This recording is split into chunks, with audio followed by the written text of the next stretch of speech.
Wakil Presiden ke-10 dan ke-12 Republik Indonesia Yusuf Kala dan Sekjen PDIP Hasto Kristianto ternyata sudah melakukan pertemuan bersama.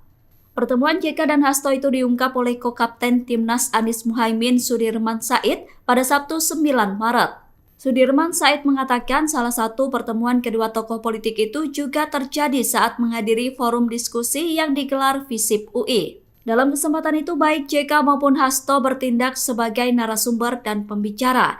Sudirman Said kemudian membeberkan isi pertemuan antara JK dan Hasto. Ia mengatakan pertemuan JK dan Hasto membahas terkait keprihatinan mereka soal apa yang sudah terjadi.